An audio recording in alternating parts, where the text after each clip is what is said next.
আপনি ভাবছেন যে কি আমি এরম করে কেন বসে আছি, তার উত্তরটা হচ্ছে আপনি যদি আজকের খেলাটা দেখেন তাহলে উত্তর পেয়ে যাবেন।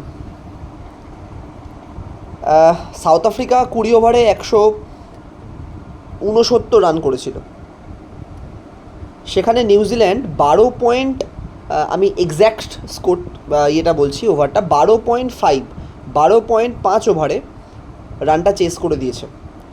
কোন স্টেজ? সেমিফাইনাল, মানে ফার্স্ট সেমিফাইনাল, এরকম একটা গুরুত্বপূর্ণ জায়গায়। এবং কিভাবে চেস হয়েছে, সেখানে একটা প্লেয়ার, ফিন অ্যালেন তার নাম, 33 বলে 100 রান করেছে। শেফার্ডও তার সাথে খুব ভালো খেলেছিল ওপেন, কিন্তু তারপরে শেষ করেছে ফিন অ্যালেন 33 বলে 100। বিভিন্ন জায়গায় আমরা শুনি না, আমি কেন ভিডিওটা করছি তার কারণটা হচ্ছে অনেক সময় অনেকে বলে না যে খুব বড় স্টেজ বা বড় জায়গায় সেমিফাইনাল, ফাইনাল, নকআউট, এই সমস্ত জায়গায় খুব খুব প্রেশার থাকে।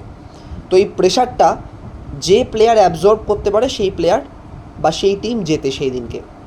ভাই আজকে ফিন অ্যালেন শুধু অ্যাবজর্ভ করেনি, আজকে ফিন অ্যালেন ভুলে গেছে প্রেশার কী জিনিস, চাপ কী জিনিস, নকআউট কী জিনিস।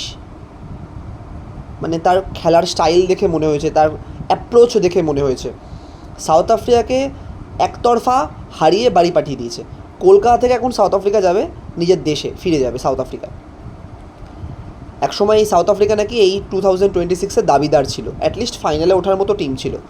ফিন অ্যালেন সবাইকে ডেকে বলেছে যে তোমরা জানো না খেলাটা, দেখো কীভাবে খেলতে হয়। এভাবেও কেউ মারতে পারে, এভাবে প্লেয়ারদের বা বোলারদের এভাবে অসম্মান করা যায়, লিটারালি অসম্মান করেছে। এরকমভাবে অসম্মান করার কোনো অধিকারই নেই ফিন অ্যালেনের। ডেমলিশ করেছে সাউথ আফ্রিকাকে, গুঁড়িয়ে দিয়েছে সাউথ আফ্রিকাকে। সাউথ আফ্রিকার যা রিসেন্ট ফর্ম ছিল, যেভাবে উঠছিল টিমটাকে, এক ধাক্কায় শেষ করে দিয়েছে।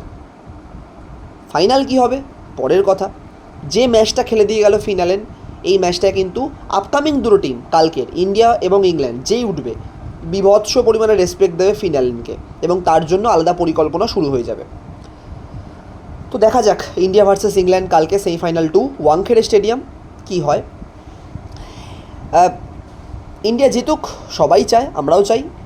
ফাইনালটা ওয়াংখেড়ে, ফাইনালটা হচ্ছে গুজরাটে নরেন্দ্র মোদী স্টেডিয়াম, মোস্ট পানৌতি স্টেডিয়াম ভারতের জন্য। আর এই আগের সাউথ আফ্রিকার ম্যাচটাও হেরেছিল ভারত ওখানে, এবং আগের বার ইন্ডিয়া ভার্সেস অস্ট্রেলিয়া ফাইনাল সবারই মনে আছে। সেসব দেখছি না, তার মধ্যে আবার ফিন অ্যালেন যোগ হবে, মানে কতটা পরিমাণ চাপ হবে সেটা পরবর্তীকালে দেখা যাক, আগে কালকে গুরুত্বপূর্ণ স্টেজটা পেরোক।